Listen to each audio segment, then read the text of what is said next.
Hello and welcome to NAIFA Live. I'm your host, Zach Hewells. We are excited to bring you today's program, but first I just wanted to make special mention of our format. Immediately after today's featured speaker, he will be holding Q&As in our interactive breakout sessions to dive even further into the topic, so be sure to stick around for those. You won't have to go anywhere. We'll randomly assign you to your breakout room so you can learn even more from our distinguished guest. And now, as always, to kick us off, we have John D. Richardson of NAIFA, Tennessee, with the Pledge of Allegiance. Please join me now for the Pledge of Allegiance.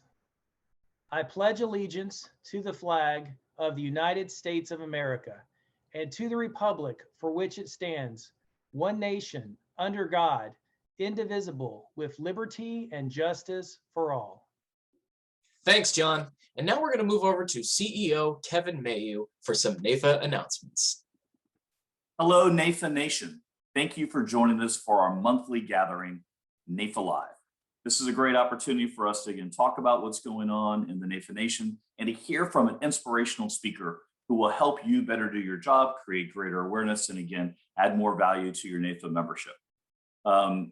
Just to kind of recap, as you all know, May was a very important month because we held our annual congressional conference in Washington, D.C. And even though this year we had to do the event virtually, again, due to COVID and due to recent unrest at the U.S. Capitol, the NAIFA Nation stepped up once again. We had over 1,350 advisors attend our virtual congressional conference at the end of May. And with that, we were able to visit all 100 U.S. Senate offices and bring them important information about things that impact the policies they're considering that impact life, such as what would happen if the PRO Act was enacted? What would happen if Secure Act 2.0, which will help more people save for retirement, was put in place? And also the implications of changes to the tax code. You know, the event was a big success because you came to Washington, D.C. virtually via your screen and shared that message with public policymakers. What an incredible way to impact the policy decisions that are made by our legislators, both in Congress as well as in our state capitals, by being involved in advocacy and helping to carry that message. I want to thank the great support that we had from the American Council of Life Insurers. I want to thank New York Life, Aflac, Principal, Guardian, and so many other companies that helped encourage their advisors to attend and provided us with financial support to make our congressional conference such a big success. In fact, because of the great work you've been doing at the state level and all of the work that we've been doing collectively on diversity, equity, and inclusion efforts, as well as helping to shore up the financial gap that exists between the different races in our country, we've been able to garner additional support from those companies. And I'm also pleased to announce that One America has stepped up with a multi-year substantial commitment to help NAIFA do the good work we're doing all across this country. We appreciate all the companies that are stepping up to the plate and supporting the professional association for our industry, NAIFA. With that, again, there's great ways you can continue to be involved in the advocacy front. We do have a new grassroots engagement course that is live. It's on our website and also available through our learning management system. And with it, every NAIFA member can learn how to engage with public policymakers, again, at the state or federal level, and help carry the advocacy message. So hopefully you'll take advantage of that. We are also providing training for many of our company supporters for them and their field force so they can better understand how to be engaged and help us move the needle when it comes to public policy. The U.S. Chamber of Commerce also sees our advocacy prowess, and with that, they've asked us to become an elite member of the U.S. Chamber, and they're giving us a seat at the table on many of the different policy discussions that the U.S. Chamber is hosting, and in many of the different policies that they're proposing, again, to our legislators all around this country. June, can you believe it's already June? But it is. And as summer's approaching and as the world is beginning to open up and as more and more of us shed our masks as we become vaccinated, this is a great opportunity to be involved in a lot of different things in NAIFA. One, a lot of our chapters are beginning to hold in-person engagement opportunities. If your chapter is doing that, please let us know because we'd like to promote that nationwide and let folks know that the NAIFA Nation is alive and well. June is also Annuity Awareness Month, and we are partnering with NAIFA, the National Association of Fixed Annuities, and many other associations in our space to help raise awareness as to what annuity products are and the good options that it provides many Americans as they put together a solid financial plan for life. You can check out our joint press release that's available on the Advisor Today site and also through our press release at media.naifa.org to find out all that we're doing for Annuity Awareness Month. You'll also see tons of stuff out on social media. And by the way, if you are engaged in selling annuity products to your clients and you would like to help share your story with others, we would love to hear from you. And we love to use you as kind of a media ambassador to talk about annuities and why they're important. If you'd like to step up and be featured a bit, please let us know. Send an email to marketing@naifa.org. We would love to share your story. Speaking of that, we've got the Life and Annuity Certified Professional Certification. LACP, NAIFA's own certification, is one of only 2 accredited certifications on FINRA's list of designations and certifications. The July testing window for that is fast approaching, and the deadline to sign up is June 15th, just a couple days away. So we'd encourage you, if you deal in life and annuity products, consider earning your LACP certification. LPL has just approved it for use by all of their affiliated agents, and many companies like State Farm are even reimbursing you for the cost of the exam, any prep materials, and they'll even pay to frame your certificate if you get it. So look up LACP on NAIFA.org and please consider signing up for the July testing window. But you have to sign up by June 15th if you would like to take advantage and sit for that exam. And with that, again, going back to the advocacy front, a great way to get involved and to be engaged is to support IFAPAC. IFAPAC enables us to help get our message in front of more candidates for office, as well as those that are currently in office, and help share our story and help support folks that are receptive to our message, to have them in office at state capitals and in Washington, D.C.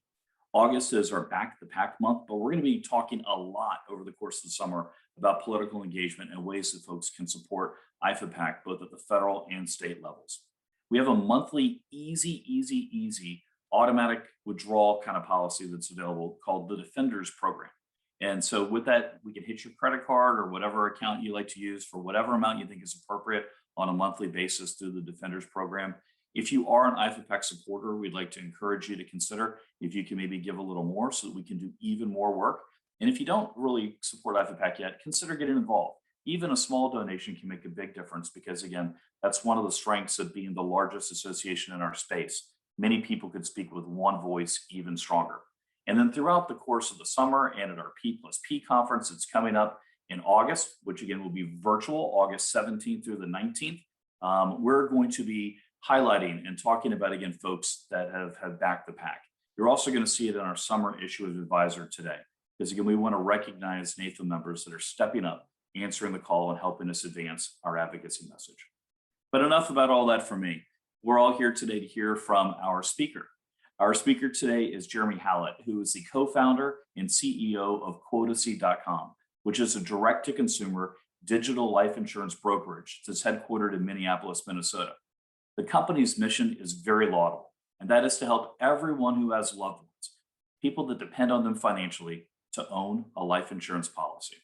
Mr. HALLETT is also the CEO of HALLETT Financial Group, a brokerage general agency that distributes life insurance, annuities, disability, and long-term care products. HALLETT Financial has been serving over 2,000 insurance agents and financial advisors since 1990.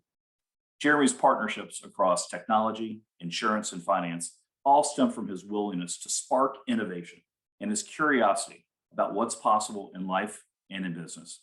He's also a fun guy that likes to play the saxophone, and he meditates daily to help keep him happy, humble, and grounded. Please welcome Jeremy. Well, thank you, Kevin. Great to meet everyone today, at least virtually. I'm really excited to have a conversation today about what it is we're going to talk about. So let's go through that a little bit. The future. This is what I get an opportunity to share with you something that I'm very passionate about, and that's the future coming forward. I'm a sci-fi geek, and so we've been studying what's going on in our industry and outside of our industry from a technology perspective, and I'm going to share some of that with you today. So the future is present. Those of us right now who are really embracing what's happening today, not only will be here tomorrow, but will be striving going into the future. So the purpose of what this conversation is going to be is all around some different concepts, carriers, ideas, things that are happening today, just a little bit that will be happening in the future. But for the most part, everything that I'm going to share with you today is already happening, is already here, and is already impacting our lives. So I'm hoping we all can keep an open mind and see if we can spark some curiosity into how some of these things that are going on may impact our business, our life, and how we can best help our clients. So before I walk through 4 main concepts, so I'm going to walk through 4 concepts that we've heard of over and over in the news and that we've all seen over and over. I'm going to lay out those and how those are impacting other industries. Then we'll go through how those are disrupting shopping a bit. And then we're going to launch into the insurance world, from property casualty to life insurance and automated underwriting. And we're going to have some conversations around some health insurance, some Advantage and commercials. Some very interesting things that are happening. But before we go through all that, I wanted to share this. I'm here in Minneapolis. We had a company that started up a few years ago called Usurance. And Usurance is now rebranded as Foxo Technologies, which is what we're seeing up here on the screen. And for those of you who have sold life insurance, if you look on that right, you can see from preferred plus non-smoker all the way over to a decline. So this is kind of what I want us to have a conversation about. How is this getting done? So this right now, this Foxo Technologies, what they're using is epigenetics. And for those of you who know, genetic testing cannot be used for underwriting in an adverse selection for any one of us or for any consumer out there. So you can't use someone's genes to adversely or price them higher than what they normally would price them. On the other hand, there's this really cool technology that's been around for the past couple decades now. It continues to get better and better, called epigenetics. And if you haven't looked up epigenetics or haven't read a little bit about it, really neat concept. I suggest you take a look at it sometime. So what epigenetics is it takes a look at our genes.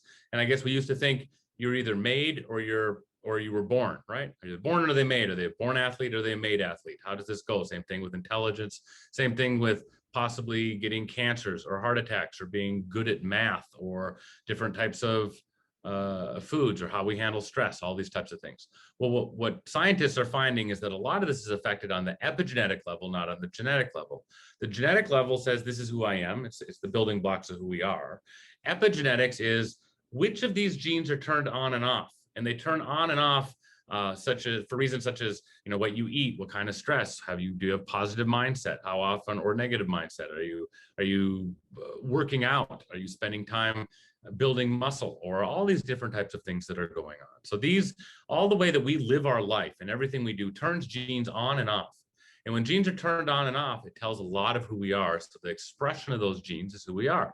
So this is what Foxo Technologies uses. So they actually take a look at, you spit in a cup, you fill up to a little line, if you've ever done a 23andMe or something like that, it's same concept. And they take it and see which of our genes are on and off. And based on that, they can actually price someone from a super preferred to a decline. Now, that being said, very few carriers, some carriers have tested this a little bit. It's not out there yet. This is one of the ones that are coming. Why I think this is interesting is, for me, my father had prostate cancer. I went to the Mayo last year and found out that when I went through my full executive physical, I had some genetic testing done. The gene testing told me that I am predisposed to prostate cancer. I have the main gene for creating prostate cancer. That being said, how I live my life will determine whether that gene expresses itself or it doesn't. So it's very important for me to live my life in a way that helps me not express that. And I won't go through it today, but these are the types of things that we're learning. You're not just stuck with being the genes of who you are. So anyway, I think it's really neat. It's pretty cool. So before we launch into all how this is affecting the insurance industry and some other type of stuff, I want to talk about big data, Internet of Things, IoT, telematics, and artificial intelligence, what the definitions of all these are. So let's quickly define what these 4 words or 4 phrases actually mean. And we'll begin with what is big data. So big data, I say large volumes that are of data that's either structured or unstructured. So structured data, we all completely understand. We use it. It's called an Excel file. An Excel file, you have rows and columns, and you can figure out exactly where something's at, so you can pinpoint along the way what is structured. It's like a map, easy to see. This is the type of data that computers can do fairly well with, right? I mean, we've seen this for a long time. That's structured. Now, big data is both structured and unstructured. So unstructured data would be media and entertainment, audio, your emails, different types of records that you have, or sensor data that's in a car, all of this, right? Video for your store, for your home. All of this is unstructured data. It's not laid out in a simple, easy to use system. So a big data set, right? Big data is put together in a set. These are huge and complex sets of data, and traditional computing, processing is inadequate to deal with it. But we now are figuring out how to deal with it. So then it becomes with some of the new computer technologies and algorithms that you've heard before. But the importance of this big data, it's actually on what do you want to do with that data? And that's what we're going to be talking about today. What are carriers able to do, and what are some companies able to do with big data? And then some big data companies, move on from here, LexisNexis, IBM, HP Enterprise, Oracle, Amazon, Microsoft, Google. These are all big data companies. They're all using big data, including all of our carriers as well. And then just real quick, these are some of the things, I won't go through these, but this is stuff that is used sometimes in data, data for using insurance. This is all FCRA compliant examples of data on the screen, like credit card purchases and birth certificates and driving records and job history, all these types of things. You can read through those there. These are all FCRA compliant. We will talk about FCRA a little bit later in this conversation. You'll be able to see what does FCRA mean and why can't they use any type of data, but they can use this data, just to give you an idea. So besides big data, we got Internet of Things. So the Internet of Things is any device that's connected to the internet.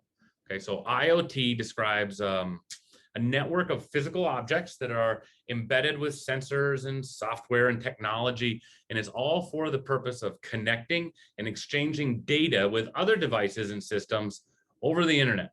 Okay, so that's what Internet of Things is, IoT.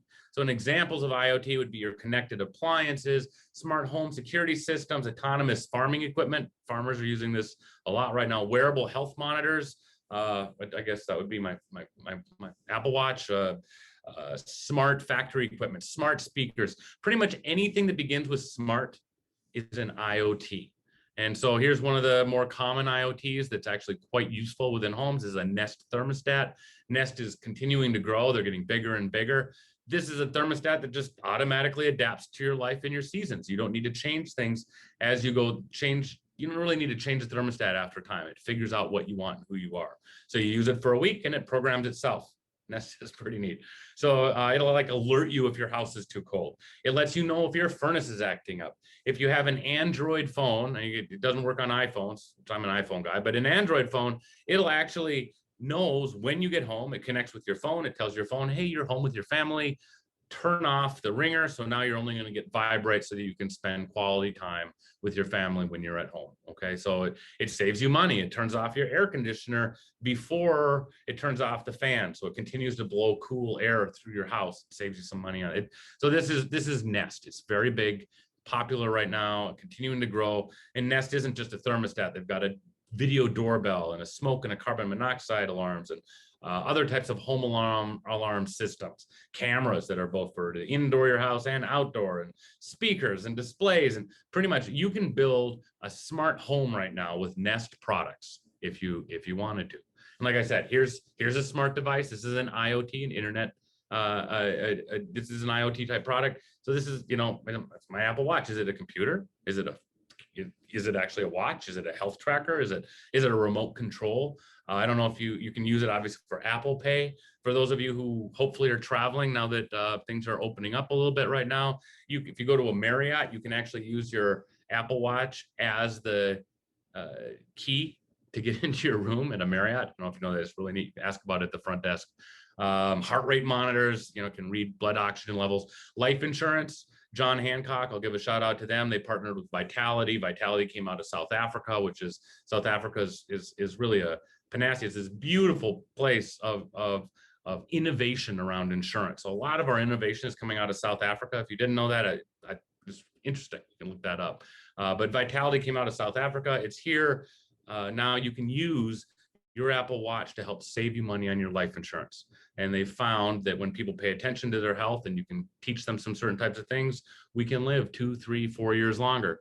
And for anyone who thinks about life insurance, if a client lives 4 years longer than they had before, that's 4 more premiums, more time for the cash that the company is putting away in reserves to grow, more profitable for the carrier, and of course, better for the client and for their family. They live for another 4 years. So it's a good deal. Here's a smart fridge. If you haven't seen smart fridge or any type of smart fridges, go to an appliance store and don't walk by the expensive stuff up front. You know, maybe you're not ready to buy one of these, but they are neat. This is a Samsung one. It's cool. It can be used to control other IoT in your house because there's a giant screen on the front of it, so you can connect all this IoT within your house and use it on there. But this will order you milk when you're getting low on milk. It pays attention to what you have in your fridge, and it'll keep a running list of a grocery list for you, and it'll add to it independent of you. It'll just do it for you. It pays attention when you put a leftover in the fridge, and some of them even have sensors that can smell when something's rotting or going bad, and it'll point it out when you look at your fridge. Hey, you've got some leftover Chinese food in here that you definitely don't want to eat, and you maybe should throw away. So anyway, you can just see right through that front of this fridge, right into your fridge with all the cameras, and tells you all kinds of amazing stuff. So anyway, that's IoT. So big data, IoT. Now I want to have a quick conversation. We should understand what telematics are. And if you understand all these, apologies. But telematics, it's really just a method of monitoring a vehicle, right? I got some more language there on technology, but this really combines GPS with onboard diagnostics and can be used to know where you're at, how the car is working. It can prove if you're a safe driver to an insurance company, which obviously can save you some money. Telematics, it can like track right your locations. It understands how you're cornering and it can report on that. It can tell you real-time engine diagnostics, obviously acceleration, braking, that type of thing. You know, some of these they use either you can use your iPhone for this, or you can plug a little device into your car, and in that device, then you will, it's right underneath your steering wheel. That'll works as well. But anyway, there's insurance carriers that will reward you for being a safe driver with lower rates. We'll talk about some of those carriers here in a little bit. And then, there's all kinds of apps that tell you how you're driving as well. So anyway, that's telematics, that it's monitoring your vehicle. And then we have artificial intelligence. So I've got a whole write-up there, but really the definition of artificial intelligence is intelligence displayed by machines as opposed to human intelligence. And that's it. I mean, we can, planning, learning, reasoning, problem solving, decision making. Artificial intelligence is a very large field. So what is not artificial intelligence? Commander data. I love Star Trek. It's been part of my life since I was as a child of the 80s, but of course I liked the ones from the late 60s as well. So what artificial is not today is this. This is artificial intelligence, but it's really considered general artificial intelligence. So data would be considered general artificial intelligence. So would the Terminator, if you think about another embodied robot, or a not embodied robot or a computer program would be HAL from 2001. For those of you who know anything about science fiction, HAL's anyway. So these are general artificial intelligence. This does not exist today. This is not here. In fact, supposedly we're a long way away from actually figuring out how to have general artificial intelligence. And you'll hear Elon Musk or Bill Gates, or choose your poison of the thinkers out there, will say, whoa, this is dangerous. We got to make sure AI does not get into the wrong hands. It's going to take over humanity. That's where the dystopian futures of all these sci-fi movies that are coming out today, where robots come in and destroy or rule humanity. That's all coming through general artificial intelligence, also known as ASI, artificial superintelligence. It's artificial intelligence that's more capable than a human being. This is not what we're talking about. So this does not exist. What does exist? Artificial intelligence, narrow artificial intelligence. This is really cool. We're using it. It's in your life every single day right now. Almost every company is using it one way or another. It's awesome. So this is just the definition of narrow artificial intelligence is like a program, a system, a computer. They can do one thing, or maybe a few things as well or better than a human being. And a lot of these are on something called machine learning, which we'll talk a little bit about with our automated underwriting. And then natural language processing is one of them, which is predictive text. I mean, anytime you're writing a text, little words keep popping up above your text. They're pretty smart. If you ever look at it, it knows what you're about to say, even before you start typing. But it's everywhere, and it's really neat. So that's be like IBM Watson, right? Machine learning is really powerful. The machine learning part is really powerful for for insurance companies right now, which we'll be coming to. So Google Translate, this would also be artificial intelligence. This would be narrow artificial intelligence. This is one on the burger bar on Google. Go up there, you can click it. You can put in any language and it'll turn it into, I think there's 108 different languages. It'll go from one to the other. Google Translate's available to everybody. It's really neat. There's all kinds of apps out there that use Google Translate. There's some apps you can use now. You can walk through, and point it up at a stop sign in some foreign country or even America, and it'll change the words on your phone. There's some really neat things going on. This is the future. Google Translate is a huge machine learning. Another one of these is Google Wins at Go. So Go is a game. My grandpa had it when I was a kid. It's a big board. It's like 64 by 64. But anyway, Go has more possible combinations of moves in the game of Go than there are atoms in the universe. That's how complicated this game is. It's a game of gut. It's a game of feeling. But in 2015, Google was able to build a program that beat the #1 player of Go in the world. So this is the computer that can now play from its gut. And then that computer that beat this guy is actually from a movie called AlphaGo. AlphaGo, I think, is on Netflix or YouTube. It's on one of them. Great movie, AlphaGo, if you want to see some neat artificial intelligence. But anyway, once this computer was able to beat the #1 human player, then Google built another computer to learn how to play from this computer that beat the human, which had been trained, and it trained itself. And now that computer, this new computer, beat the one that beat the human, and now beat that one by, out of 100 games, it beat 100 to 0. So computers are getting faster and faster. They're getting better and better, and it kind of goes through from a exponential rate. Then we have Netflix. Everyone here uses Netflix or has been on Netflix, would be my guess. Didn't you notice Netflix knows what you like to watch? In fact, it's actually annoying if somebody in your household starts watching on yours, you'll start to see all their stuff personalized. So you get that personalization of movies, recommendations coming to you. Something you might not know for Netflix is they're trying to encourage us to watch shows. So one thing that they use artificial intelligence for is Netflix has, sometimes 100 or more different little thumbnails of what the movie looks like the cover of the DVD or the cover of the VHS. But now it's the thumbnail on your television screen. There's hundreds of different pictures to create that thumbnail. And Netflix is figuring out who you are, what you like to watch, to encourage you to watch it. Automatically behind the scenes, it's showing you a different picture than it'll show your spouse or your best friend or your kid or your neighbor. That's what Netflix is. It's just, they're targeting us and getting us to do things. And then we have Amazon. Who hasn't bought something from Amazon, right? Actually, if you haven't bought something from Amazon, would you be willing to just comment below and say, hey, I haven't given Amazon any money yet. Jeff Bezos doesn't have any of my money. Just admit it. I'd be really curious. That'd be super cool. But Amazon right now, it's in the process of buying pretty much these dead strip malls that we see all over America. It's turning them all into warehouses. Okay. So there's a guy named Mike Walsh who I follow. He's called a futurist.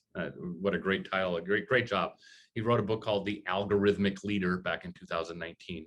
So Mike Walsh talks about where Amazon's going. So where Amazon's going is, here you are, you're sitting at home, it's Saturday morning, and you're doing some work or you're checking out your email, and you go online and a book recommendation pops up from Amazon. So there's this book recommendation. It says, hey, you want this book. And you're looking at that and you think, I do want that book. And I've been thinking I should buy that book. And somehow Google or Amazon laid this ad out to you and knew that you wanted to buy this book. And actually at that moment, you're like, I am going to buy it. So you go ahead and you hit go and you hit buy on this thing. And it's a one-click deal, you hit buy. And as soon as you hit buy, you hear some whirring in your front yard. So you get up, you go outside, and there's a hovercraft coming down, dropping off a package and flying away.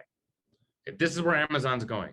Amazon, 15 minutes before it served you the ad up, before you knew you were going to say yes, Amazon wants to be able to predict that you are going to buy that book. And it will actually send the book from the warehouse that'll be arriving at your house just after you hit buy, before you had even seen the ad. The world's changing, guys. Really, that's one of the ones that's in the future, but it's crazy. Obviously, Alexa and Siri, many people have these in their homes. It understands speech. It also understands the intent behind your speech. This is all built on both machine learning, which is large groups of data, both unstructured and unstructured, and uses it to understand what's going on in its environment and make sense of it. And then natural language processing, which is a lot of that. But, you know, Alexa and Siri are both adding short-term memory, and they continue to get better and better. Then you got Amazon here again, Amazon Go. There's like 23 stores of these that I could find. They're in Chicago, New York, San Francisco, and Seattle. But what Amazon Go is, you download an app on your phone. You walk into the store, you grab a cart, you walk through the store, you put the stuff in your cart that you want. You know, you go to the door and you walk out. That's it. Amazon knows what you picked up. It looks at your app, it charges you for it, and you walk in and out of that store, and there was never a human being in that store. You never checked anything out. You just took what you wanted, and Amazon Go knew what you took, and actually charged you for it. Neat. If you get a chance, if you're in one of those 4 cities, look them up. They're interesting to walk through. DoorDash, I know we've all ordered food during the pandemic, would be my guess as well. You know, food delivery from almost any restaurant. DoorDash is my favorite, but it could be Uber Eats or Grubhub or Zomato. They're all sliced. There's a lot of these different companies doing this right now, but it's online shopping and checkout. What DoorDash is using, so if you think about this, it's not just a simple, you know, you call a number or you go on your phone, you fill out an app. DoorDash is using machine learning and narrow artificial intelligence behind the scenes to figure out who's the right person to pick up that food for you, what's the right route for them, at what, you know, when do they serve that order to the person to go pick up your food? How can they get 2 people in the same route? Do all the logistics of moving people around so that you get your food faster, the delivery person can do more delivery orders in a period of time, and then those restaurants can get more food out the door. Right, so it's a win-win-win. Everybody wins on this. It's shorter delivery times, higher pay for the drivers, increased income for the restaurants, better experience, right, for everyone. And then last, we'll move on to some other stuff, airfare. Look, who calls a travel agent to book their airfare today? I've done it once in 10 years, and I was flying to Africa for that. So, right, so we're done. It's where we use online for all of this. It's comparison shopping and whatnot. Travel agencies today are very different than they were 20 years ago. Okay, we all know that, or 25 years ago. This is very different. So these are all these types of disrupting concepts that get me excited. We all, whether we're excited or not, really enjoy the convenience of this stuff. And it's changing our buying behavior as a public, as a consumer.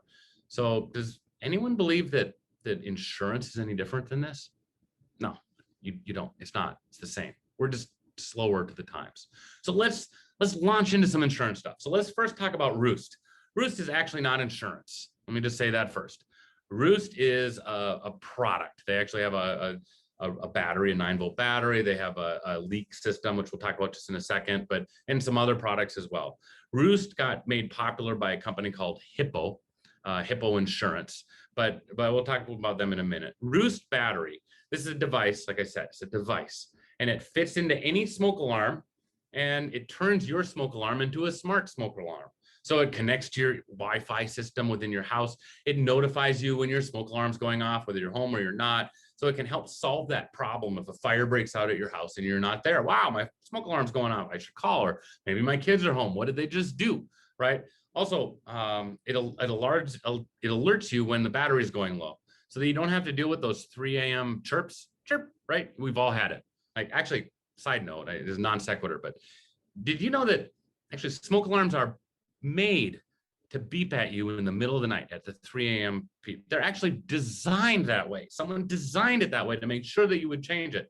And the reason is the battery power coming through a 9-volt battery, or any battery, the lower the temperature, the less voltage can go through it. And the coldest our houses are coldest between 2 and 4 a.m. in the morning. So when our house is the coldest, the least charge is going through, sets off the chirping on our alarm clock, our smoke alarms. They're actually built for that. Anyway, this is a device that's will actually save you money, right? For if you buy some different insurance plans. So Hippo started with Roost, and you get a free battery, and you get a free leak detector and some other things. But I think they're like $35 or something like that per battery. But there's a bunch of legacy companies now using Roost. It's not just Hippo. It's like USAA, Liberty Mutual, State Auto, Country Financial, Erie Insurance. These companies are all partnered with this as well. This is the Roost Smart Water Leak System. So you put under a fridge, a kitchen sink, a toilet, and put underneath your hot water heater. It lasts for 3 years without having to change the battery in any way. And this allows an insurance company to create a relationship with you, because you're putting these devices in your home that they can now, you're looking at an app and you're seeing your insurance company. So an insurance company is building a relationship with the consumer, and they are helping keep your home safe by, stopping you from having expensive problems, which is good for you and obviously good for the insurance company. In fact, look at this. What would it be worth if we could just stop all water leaks, all water damage, and stop all fire? Well, this was some statistics I pulled off. $9.6 billion in water leak damage, $9.8 billion in fire damage. Okay. Actually, if we look at this obviously acts of God, the wind and the rain are the biggest. We all know that. And then burglars get some. But ultimately, over half is water and fire, half of the claims.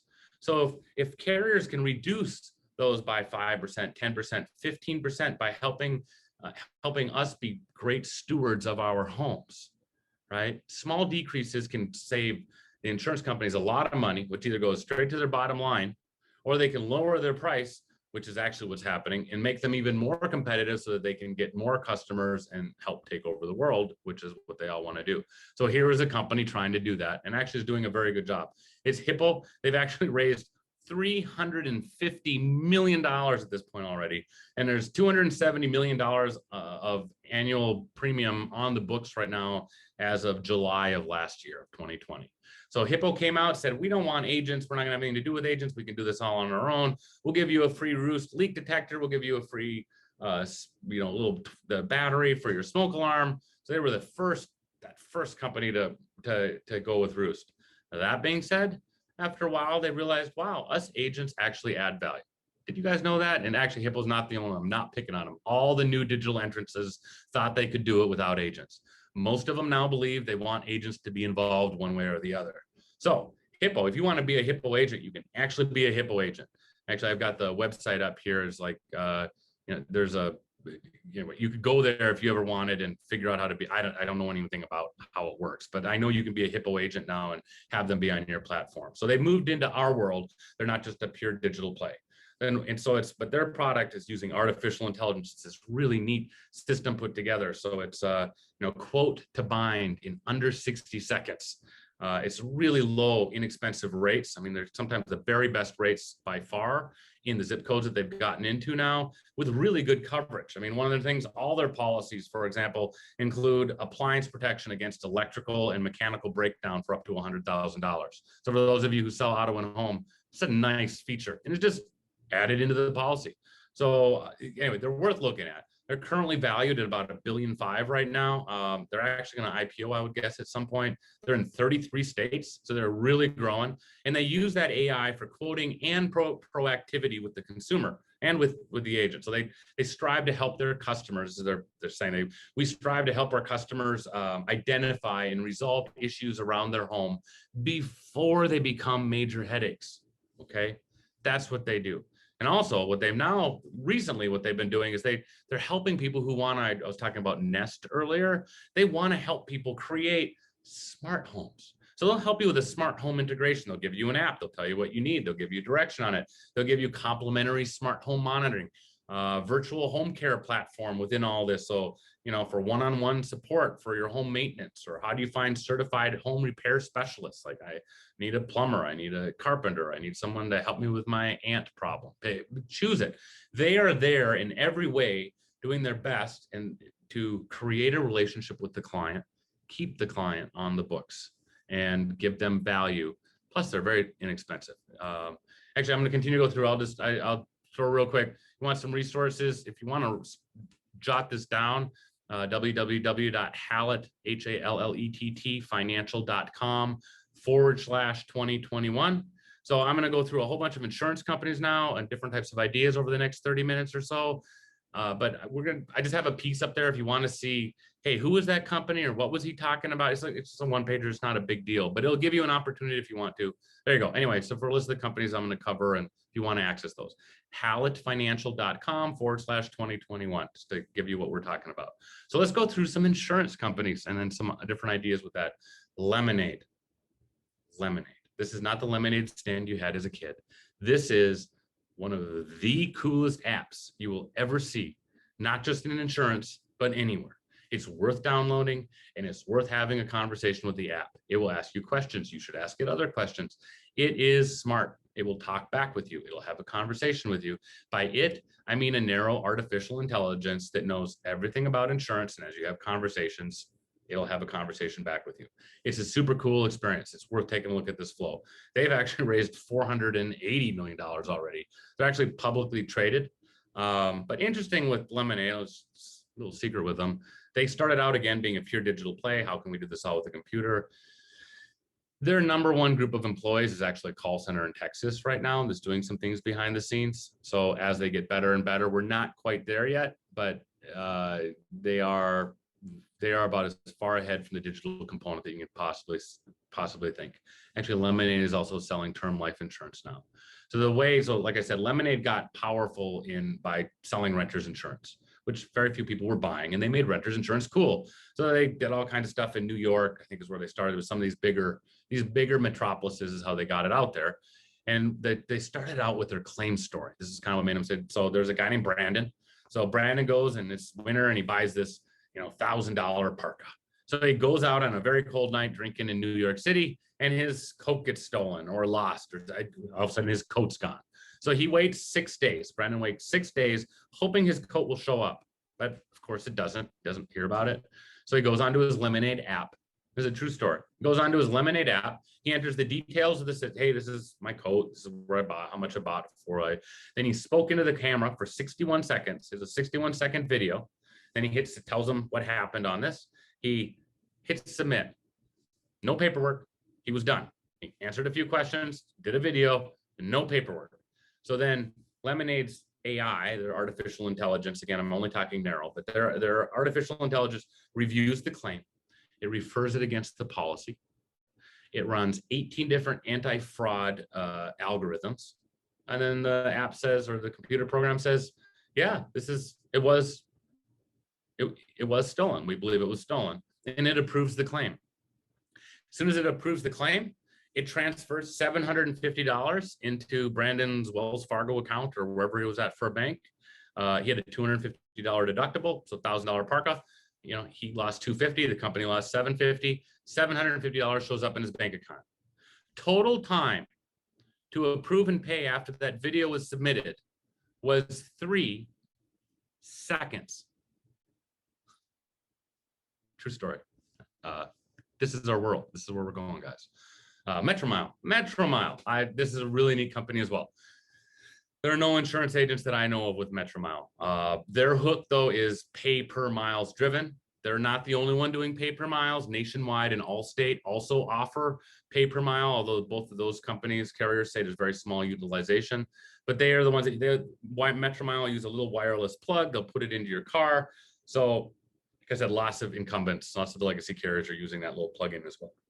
They made their splash by partnering with Uber drivers for when an Uber driver was not driving a customer. So wherever they were without a customer in the car, they took those pay per miles and put it on Metromile. That's how they got. They're actually a public company right now as well through a SPAC. And Metromile, the reason I wanted to bring them up is Metromile is full stack. Actually, a lot of these carriers are full stack that we're talking about and a lot that you see. What does full stack mean? It's just another word to put in your head. Full stack means you create the product, you underwrite the product, you distribute the product, and you handle all the claims. That's what full stack means. You do all those 4 things. So they're not one of us. They do everything, right? And right now, Metromile is very focused on building out a claims process so that you can take pictures of a car and accident. Actually, I think they're moving ahead with that one already, and it helps the claims process go much faster. That's their main goal right now, is make claims easier and easier and easier, since that's when customers get when we get most upset. We have an accident and no one's there to help us. So that's Metromile.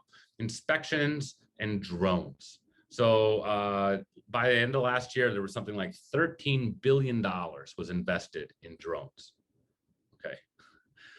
When there's a hurricane, Allstate and USAA, which are two very, very large home insurers down in the South where the hurricanes are, both of these use drones for all kinds of hurricane inspections right now, which creates efficiency of 10x, 20x, 50x. Right after the hurricane's there, they can take pictures of everything. The drones just spread out and take pictures of everything. And it's safer for the inspector. Like nobody has to drive out here and climb over wires and whatnot when you've got that. But it's not just for the inspectors that are dealing with like a hurricane, which is huge and saves companies tons of money. It's for even a home inspection. You're getting a new one. That inspector can show up, have a conversation with you, walk around your house. Instead of putting a ladder up on the house and climbing up and looking at your roof and digging into this, a drone can go up, go around your house. It can take picture documentations of the structure. At the time of issuing your policy, it takes pictures all the way around. So it's got, documentation for going forward. There's thermal cameras on these things that can detect, both water damage and thermal leaks. Okay. It then just collects all this data. It's that big data, collects all that data. And even if the carrier doesn't know what to do with it today, it has it all sitting there because it's very inexpensive right now to store large bits of data. So in these drones and the computer programs supporting the data that they pull in can spot issues on their own without human intervention. Okay, so that's drones. So let's talk about predictive automated underwriting for life insurance. So I'm a life insurance guy. That's my number one passion when it comes to things. Life insurance. I call myself a life insurance evangelist sometimes. Right now, I'm a process evangelist. I want this process to be out there for every consumer. I want clients to be able to get covered immediately, and they can with a few carriers, which we'll talk about just a few of those in a minute. But even the legacy carriers have gotten really good at this. So how does that work? What does that actually mean? So this means a client can receive this fully underwritten life insurance product without an exam and without having to have APSs or doctor's records or anything ordered. And it's great prices, like absolute the best prices they get, even if they had ordered them. It's amazing. And there's a quick turnaround. And you got to qualify for it, right? But there's a quick turnaround. Now, there's new companies coming into the market that are utilizing this, who are making a splash with it, which would be like Haven Life, which is owned by Mass Mutual. We'll talk about them in a minute. Ladder Life, Bestow, Ethos, Fabric. You might see some of these different types of life insurance companies. All those companies, actually, those new ones there are offering term life insurance. Just to give you a heads up, none of that term insurance is convertible, but it is a 20-year term. It's a 20-year term, and it's there. It's not convertible to a permanent product after the 20 years, but it is solid, good price product, maybe 20, 25% more expensive than what we do, but you can have coverage like that. And the time that it takes you to be at a stoplight, I mean, it's really 7 to 10 minutes. I guess it's a long stoplight. But anyway, the pricing is good. To give you an idea, chance of term life insurance going lower in price, not just here, but with the legacy carriers, is low because we're almost to the point of accidental death. It's nuts right now how low pricing has gotten. But it's not just those carriers that I talked about. All our regular carriers, the John Hancocks, the Prudentials, the Banner Lifes, the Protectives, the Principals, doing a really good job of this. Mass Mutual's doing this. All these different carriers right now are utilizing automated underwriting, which means in our experience, we did about 6,000 policies last year at our BGA, through both our BGA and for Quotacy, our direct to consumer piece. About a quarter of those went right through. Boom, boom, boom. Like no exam, no doctor. It still took a week, 2 weeks, based on how slow the client was or how slow the carrier was, or if whatnot. But it goes really fast now. Anyway, and then also some of those new companies I just brought up, they say they all are no exam. Some of them reserve the right to request an exam. So be careful if you're looking at those. But like I said, legacy carriers are using it, and this is how they're using it. Criminal history, property, bankruptcies, professional licenses, payment history, available credit, all your credits, your collections, your violations. They look at all your MVR stuff going on. They use all this data. Okay, so and here's what they do. They take this, they call them a mortality prediction. Now, this one here I'm showing is actually with LexisNexis. Principal has their own, Mass Mutual has their own. I think Munich Re is out there. TransUnion has a scoring system, and they're all trying to figure out what's a credit score. What when we think of a credit score, what's a life score? And then on this one, it's scored between 200 and 997. So if you look at this graph, just share real quick, if you scored at 250, that means that your mortality is 228% higher than the average. And if you scored, a 910, between that 900 and 997 there on the far right, then your mortality is 47% of what the public is, or what the experience is of the reinsurer. This is pretty powerful stuff. And all it's based on is big data, nothing to do with your house. How much is your home value? Do you have a professional license? They take all these things, they put them together. There's about 32 different pieces. We're going to talk about FCRA here in a second. They take 32 different pieces of data, turn it into a 32-dimensional space. 32 dimensions is tough to think. I have a hard time walking around in 4, right? 3 dimensions here and time being the 4th. They take 32 dimensions and then they're able to pinpoint, put those all on a graph, which I can't fathom. If you can, you could be Albert Einstein's teacher, but the computers can do this. The algorithms can do this, and they can score us and figure out where are the clusters and how do we price people according to this big data, zip code, pricing, everything that's all part of it. So we'll come to FCRA in a second. Haven Life. Haven was one of the first. They have a great experience. If you go to the Haven website, it's nice. They're owned by Mass Mutual. They're built out some really awesome stuff, up to $3 million of coverage. You can sail right through. They're a little bit cheeky, but still professional when you go through the application. It's amazing. You cannot go wrong with Haven Life. It's a neat process. Again, not convertible, but it's a super neat process. Mass has them. So what Mass Mutual is using with them, at least as far as I can tell, they've also built a product called CoverPath. So it's not, CoverPath is for the agents, and Haven Life is for the direct to consumer. So agents now actually have the opportunity to put a client through the same process that's continuing to get iterated and evolve based on the direct to consumer that helps us as agents work with our clients. And if you're a Mass Mutual agent, you already know all about CoverPath. If you're not a Mass Mutual agent, you can get Mass Mutual you can bring Mass Mutual onto your platform. We have Mass Mutual. A lot of people have Mass Mutual now. There's other BGAs, and obviously the Mass Mutual general agents in your hometown are more than happy to help you as well. So Mass is a product that has this CoverPath, which is pretty neat. Bestow is another one. This is also available to you as an agent. It's instant issue, no exam, no APS, policy in 15 minutes. Bam, bam, bam, or sooner. Super simple. This is available to everybody right now. It's through the BGA channel. Whoever you work with, again, we have it, but a lot of people do. If you want Bestow, they can't ask for an exam. They don't ask for APSs. 1 out of 2, healthier people or most moderately healthy people will go right through without credit issues. Just boom, and they have a policy. They actually just purchased a life insurance company called Centurion down in Iowa. They're partnered with North American right now, so they're backed by an A+ paper. But as an agent, you can get your own URL, which is like a website, address, and you can offer this to your clients.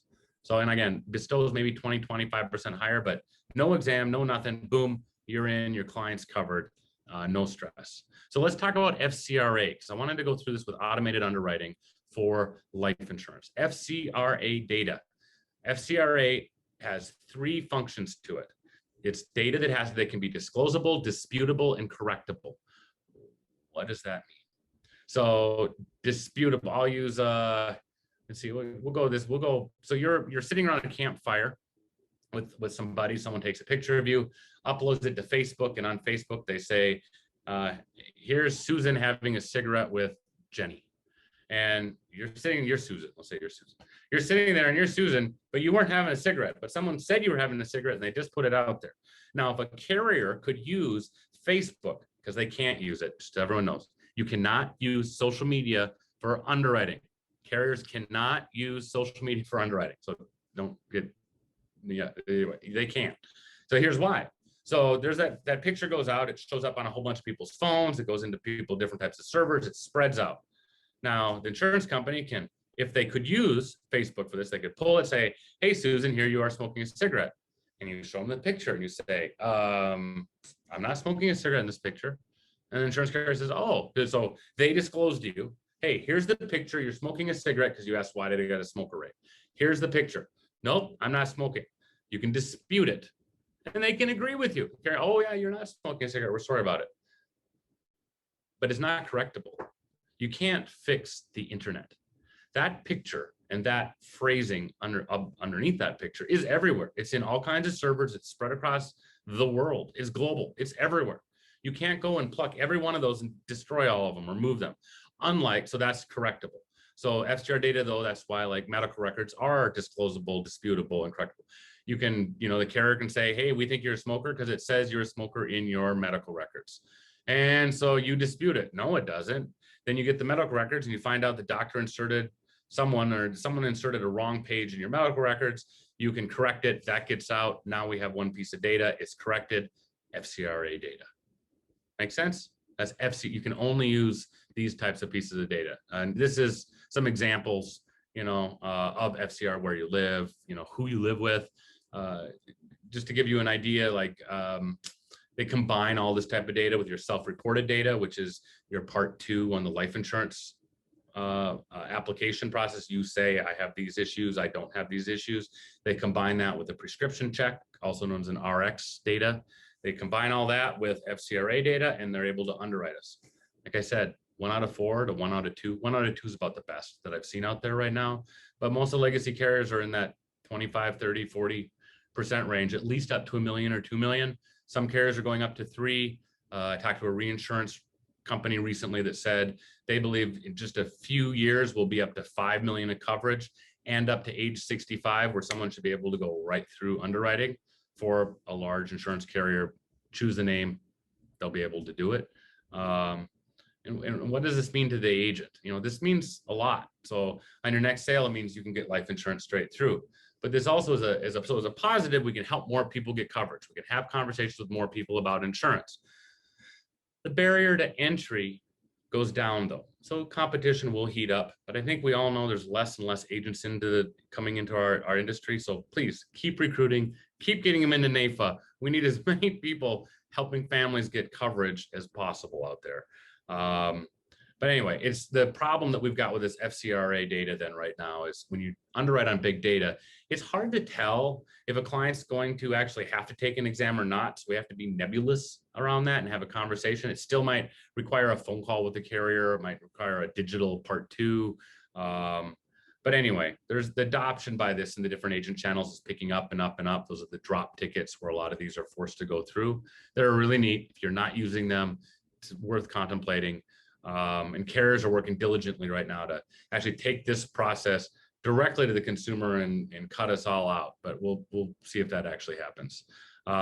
Accidents will so we're going to talk a little bit about relationship mapping and fraud. So here's 2 guys having an accident. There's actually, you may or may not know this, but there are people, groups of families, more, almost like gangs, if you want to look at it that way, but people who consider it their job to commit fraud against insurance companies. And these people are difficult to catch. And by the time the insurance bureaucracy figures out what's going on, the fraudster has moved on to a new scheme.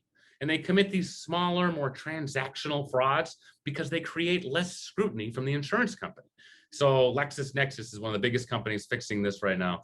And they're combined with a whole bunch of other, they've pretty much pulled all the big property casualty companies, auto companies together, okay? And then they all share claims data with one another. And LexisNexis sits in the middle looking for fraud for carriers. And they've been able to cut down a lot of fraud. There's actually more of it than you would think.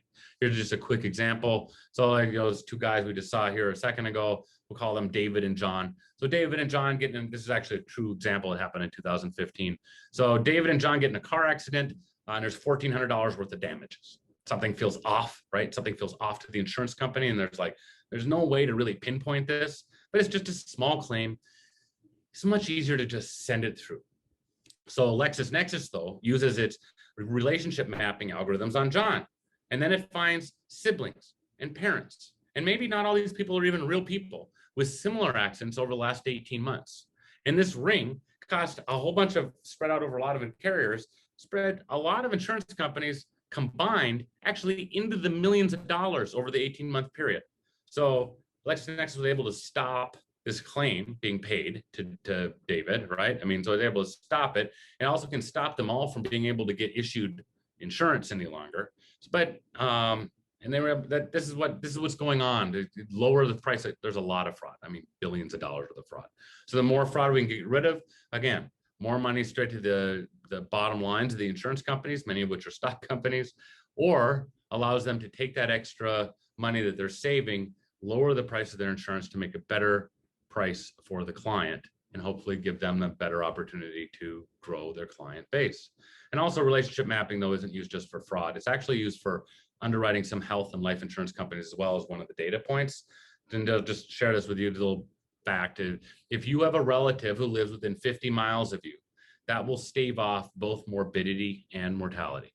Anyone, a relative within 50 miles, you're going to live longer and you'll have less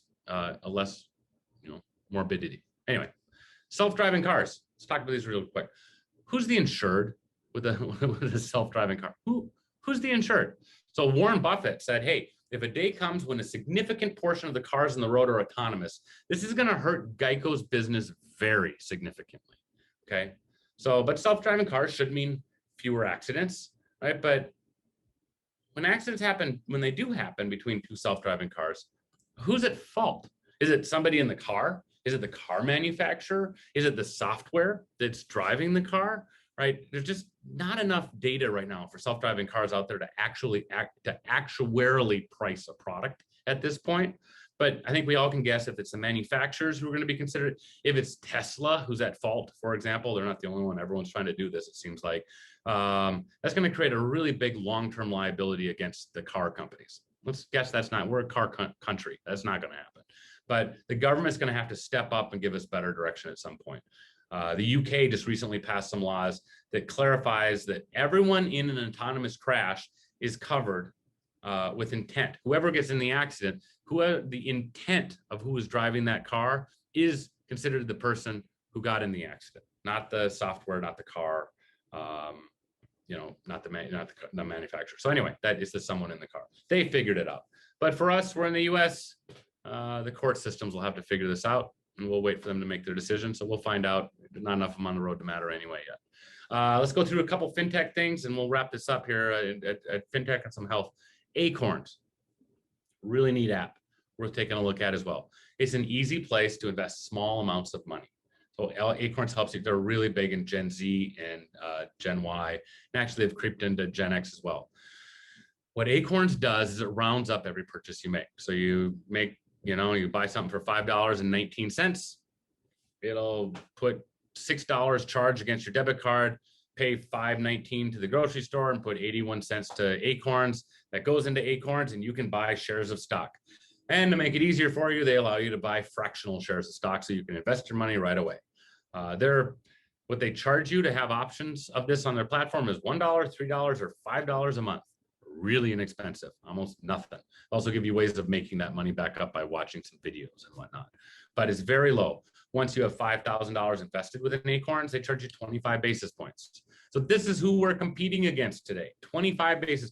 There's a whole group of savers right now learning to invest in the stock market. Good thing. They're learning that it's okay for the stock market to go up and down. They're understanding long-term strategy and what it's like. So this is a positive for us, but they're also getting used to paying 25 bips.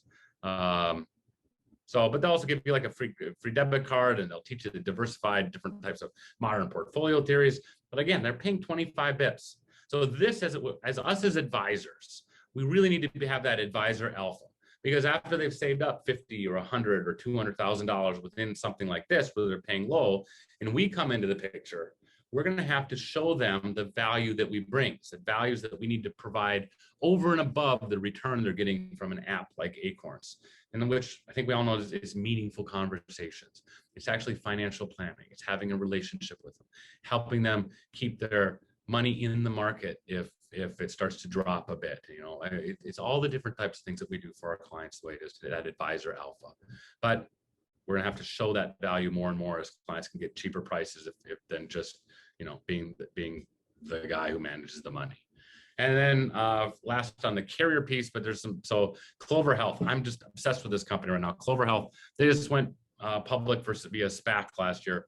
Quick and dirty on them. Clover Health, I think they're Medicare Advantage, and they're in Arizona, Georgia, Mississippi, New Jersey, Pennsylvania, South Carolina, Tennessee, and Texas. So they're only in a few states.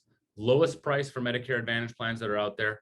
Highest value. Like, you don't pick up your prescription, they give you a call. Why weren't you at CVS picking up your prescription? They monitor, they build a relationship with their clients. They're there for you. They'll send a nurse practitioner to your home if you need something. They are there for their clients, and they're the lowest price. How do they do that, may you ask? Big data. They collect all the data, they anonymize it, meaning they take all this data, they put it together, they say, hey, when we see these 3 prescriptions together, we have adverse effects. So they'll tell a client, hey, you shouldn't be on, go to your doctor. You shouldn't be on these 3 medications. Value for the client. Also keeps that client around longer for them to have as a client. And then they take all this data and they sell it to third parties, at least again, anonymized. So it's not your name and whatnot, but they're selling the data to pharmaceutical companies and research companies and hospitals and universities. They're selling it. So they actually have 2 streams of income. They're taking care of people, getting more and more people on the platform. The more people on the platform, the more data they have, the more insights they can find. They sell those insights. They use all that to lower their price to beat everybody else out in the market. Yeah, it's neat. And then Insurance, I guess the Insurance is like a commercial insurance company. They're really neat. Their agents are internal. They're on the phone. I've been in their shop. They're obsessed with hockey. They've got hockey on all the walls and hockey innuendos. Hockey is everywhere. But Insurance, when you're on the phone with an Insurance agent, and this is again, they're out there on the internet. They're really neat. They go after smaller businesses, 1 to 5 employee type businesses. When you're on the phone with one of their agents, as you're speaking and as the agent's speaking, both those conversations, that whole conversation is getting written out with natural language programming. It's typing out what you said, what the agent said, what you said, what the agent said. Any question you ask is pulling up data. This is all from artificial intelligence, giving ideas to the agent about, hey, you just asked a question. Well, hey, here's how that rider does work. And it all pops up in language. Then because they're able to do this, it's also telling the agent to close. Hey, remind them, hey, are you ready to move forward with this insurance right now? I think this does make sense, right? They'll just tell you to close multiple times. So then you can have the best person in that call center who they can track and then automatically, artificially take what that agent is saying internally and start to use what he's saying and spread it out across all the rest of the agents within their office. It's a neat system. They're doing great. They've also built their own pricing engine and underwriting engine, and they're selling that to other carriers that are getting priced out on that as well. There's all kinds of different types of stuff. And then last but not least, on the insurance one, Quotacy for advisors, Q4A. Q4A is for advisors who don't really want to deal with all the back and forth with their clients. They tell a client, they know their client needs insurance, and they want their client to be able to get insurance. They want to keep control of their client and a relationship with their client, and they also would like to be on that application. That's where Quotacy for Advisors comes in. Quotacy for Advisors is an online platform where advisor partners up with Quotacy. They get a URL, so a little website. Their client can go through. The Quotacy team works on the case, follows through everything for the client on the back end, shops the client on the front end, so they know that they're going to the right carrier based on all the types of field underwriting that were done, and takes care of that client and walks them all the way through. The only piece that the advisor had anything to do with was having the client, which we know is the hardest, and then sharing with the client that they need insurance. Client says yes, Quotacy does everything else, and the agent is on the app for a good piece of the commission. So anyway, the Trustpilot review is 4.9 out of 5. They're a 5-star company with 1,300 plus reviews. I apologize, I'm being self-serving. I'm a part owner of this company. This is actually one of the big things I've been building while I've been learning about all these other carriers over the past 6 years. It's been really fun. So thanks for listening. And this is one last one then for your practice, which has nothing to do with insurance, that I think is just super neat. Crystal Knows. It's an easy Chrome plugin. You can use it with LinkedIn. It comes up on your LinkedIn. It does a thing called a DISC analysis, which is dominant, influencing, steady, and calculating. And it's an app that can tell you anyone's personality.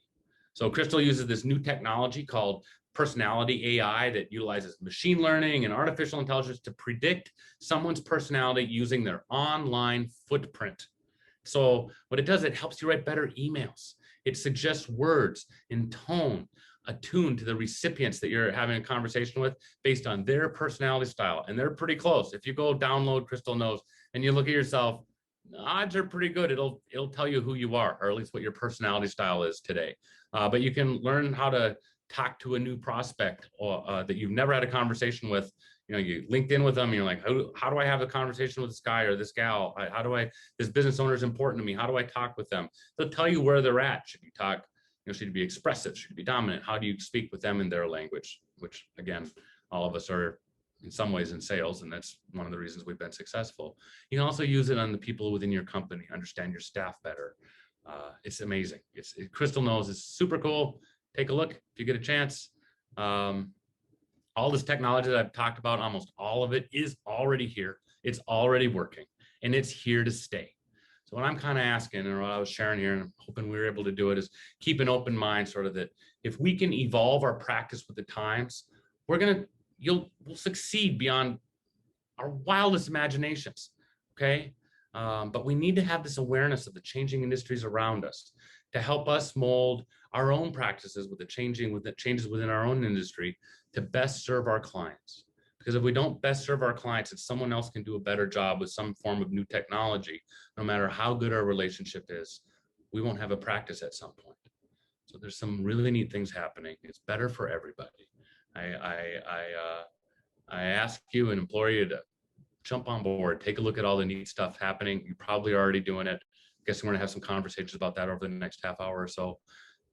Anyway, thank you for your time.